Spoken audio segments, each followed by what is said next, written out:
Coming up on today's edition of Flyer News, correspondent Logan Swift checks in with Framingham High School's very own furry companion. Next, we have Mason Garofalo presenting our weekend weather forecast. Then, Victoria Santos and Sam Barbosa will sit down to talk with a local news and TikTok personality, Matt Shearer, to discuss the journey of his career and his passion for content making. Jackson Zweil will also update us on the 2025 upcoming film releases in entertainment. Finally, a story from Flyer News correspondents Adriana DeGroat and Callie Auren about a local middle school in Framingham competing for a brand new basketball court. All that and more coming up on the latest edition of Flyer News.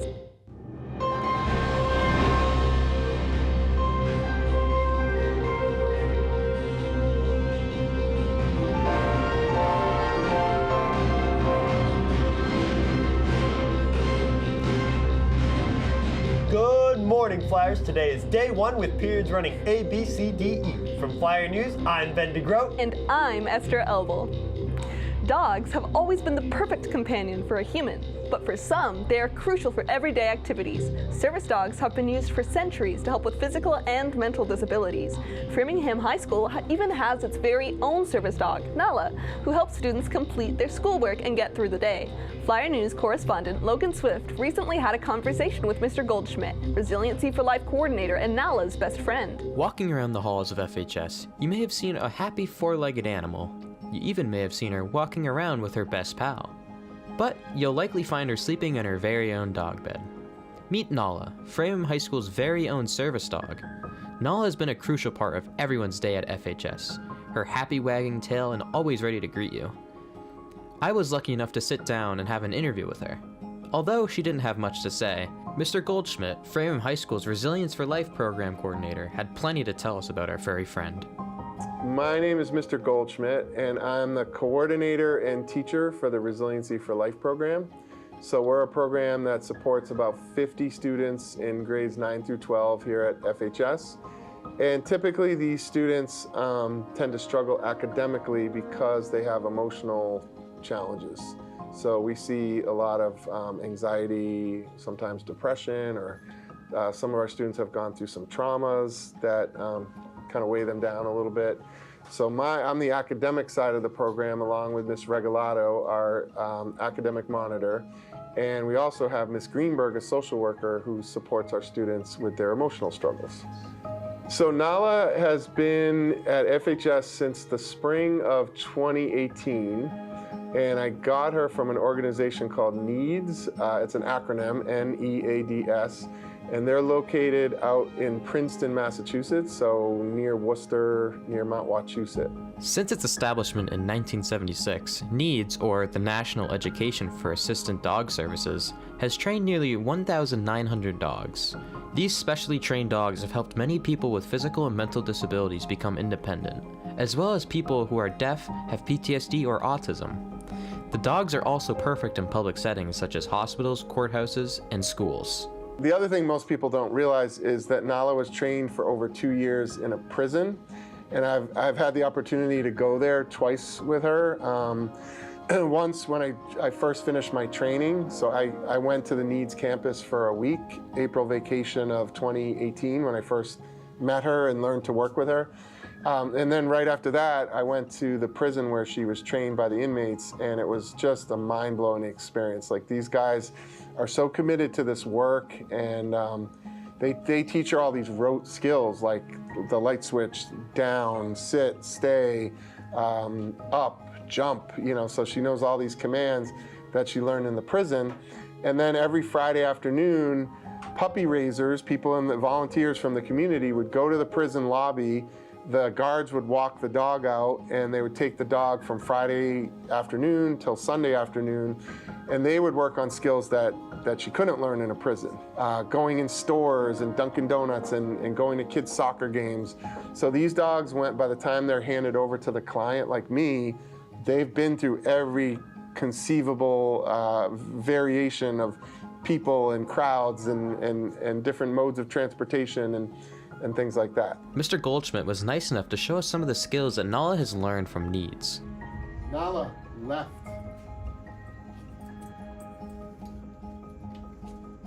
Oh, good girl. Up. Oh, good girl. the page. Good girl. Turn the page. Shakespeare.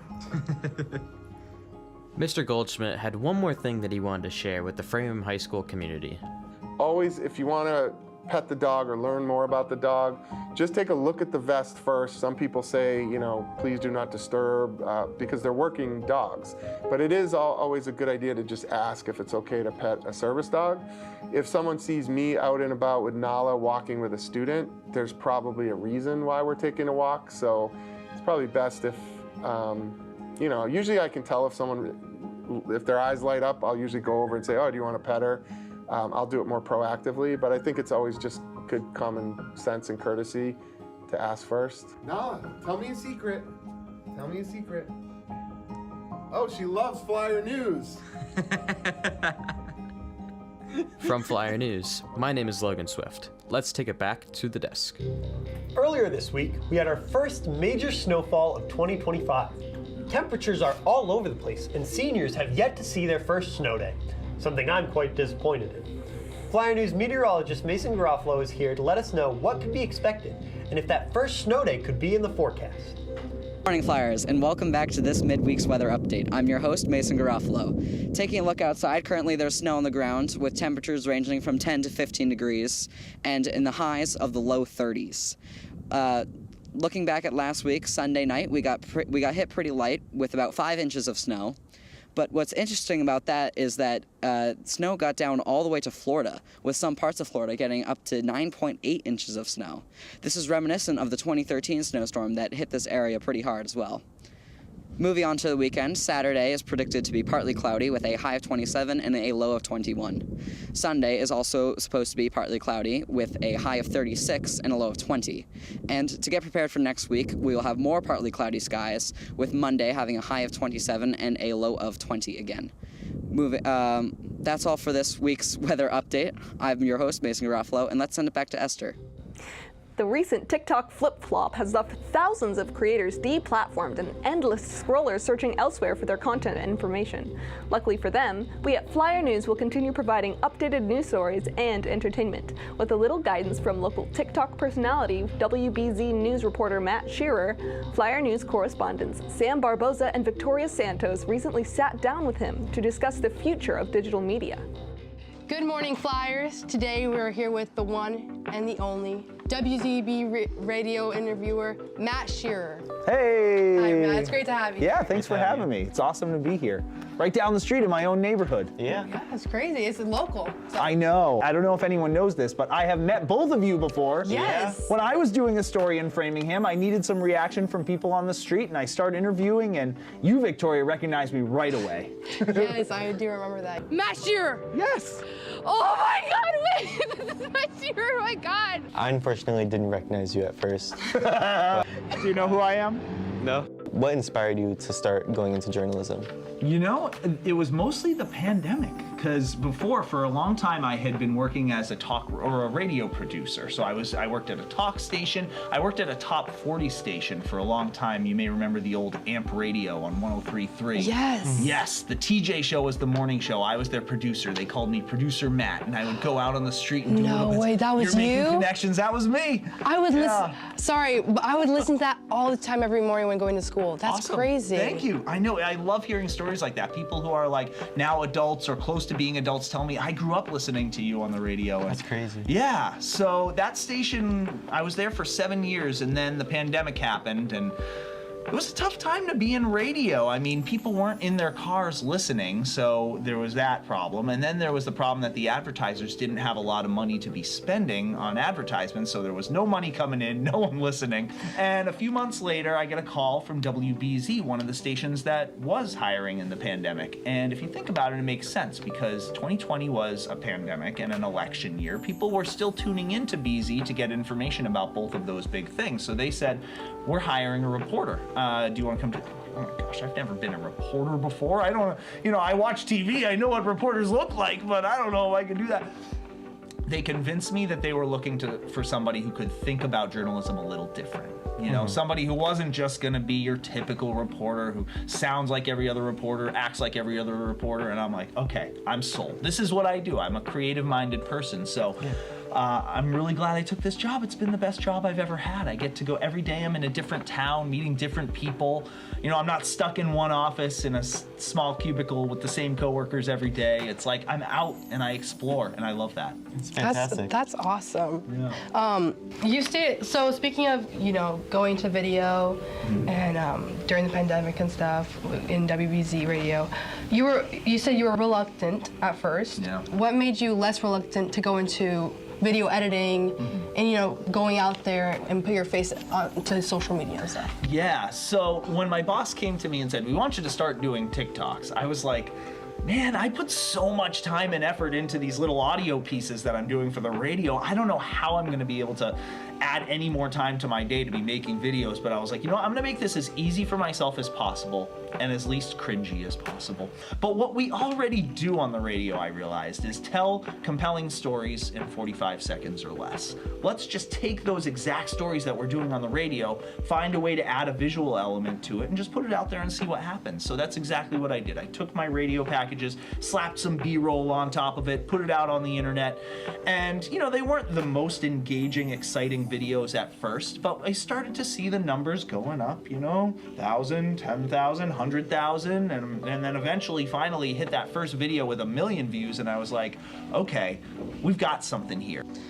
And there are so many kids who are our age and the age you were when you first started getting into radio who don't really know what to do next. So what's your biggest piece of advice for young people like us who want to get into the entertainment and journalism industry? The best advice I can give for getting into the business is you learn so much more by doing. The stuff you learn in the classroom is great, but I think the actual experience you have of playing around with your phone and the editing platforms and whatever you have on your computer, you're gonna learn so much. That's sort of how I'm doing it, really. Like I mentioned that, like, you know, my whole background is as a radio and an audio producer. I kind of had to learn video editing on the fly, but you know, you as a young person right now have a chance to kind of keep yourself a step ahead of the competition, you know, especially as a high schooler. If you can develop some really great video editing and audio editing skills by the time you get to college and be better at it than the other kids in your class in your college,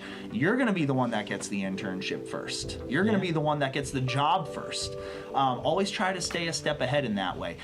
You're so lucky too now that you have all the tools you need to create a great video or podcast or whatever. All of that is in your pocket. Thank you so much for watching this interview with Matt Shearer. And now back to the news desk. Framingham is planning on making a splash in 2025. The Parks and Recreation staff will have a meeting on January 30th to finalize the construction of a splash pad at Cushing Memorial Park. This splash pad will be a safe and clean way for the Framingham community to congregate on hot summer days. Mayor Zislin gave his support for the splash pad, stating, quote, "A municipal splash pad is an exciting addition to any community. It provides a safe, zero-depth water play environment where children can enjoy interactive water features without the risks associated with deeper pools," unquote. It's that time of year when the film industry has the familiar buzz of award season. While 2024 films are the main focus, many are wondering what the 2025 has in store for the world of entertainment. With announcements and teasers coming out left and right, it's hard to keep track of what to add to your watch list for the year. Thankfully, we have our entertainment enthusiast Jackson Zweil ready to give you a look into the most anticipated films coming this year and when to expect them in your local theater. Grab your popcorn and silence your phones. The show is about to begin.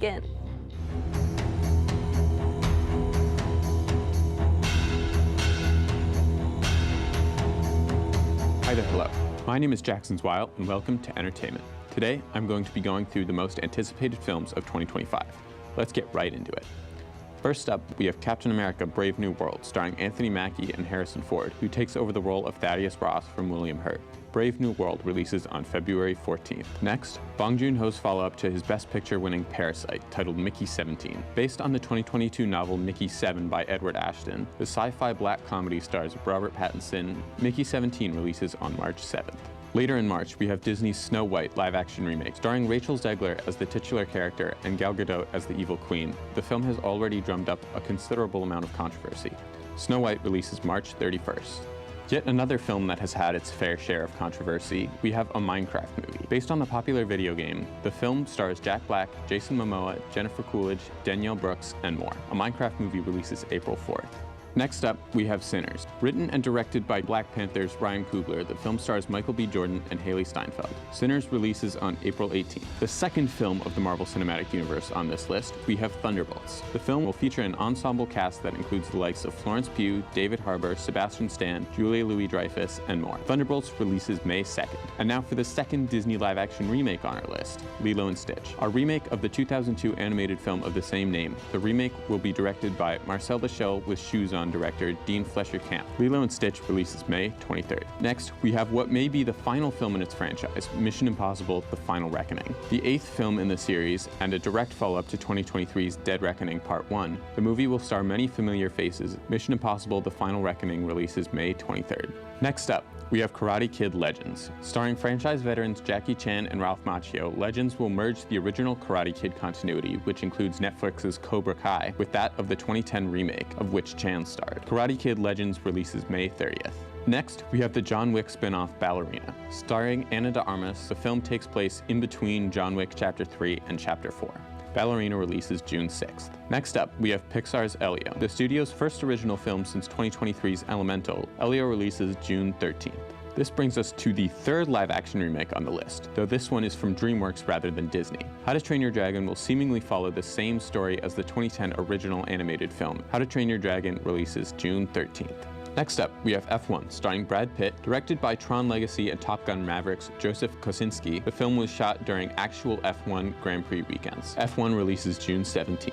Next up, the follow-up to the quintessential 2002 zombie film 28 Days Later and its 2007 sequel 28 Weeks Later. Director Danny Boyle and writer Alex Garland returned from the original movie for the long-awaited prequel, titled 28 Years Later. 28 Years Later releases June 20th. In 2025, the Jurassic Park franchise returns with Jurassic World Rebirth, with Scarlett Johansson, Mahershala Ali, and Jonathan Bailey starring. Jurassic World Rebirth releases July 2nd. Next, we have the latest Superman reboot, simply titled Superman.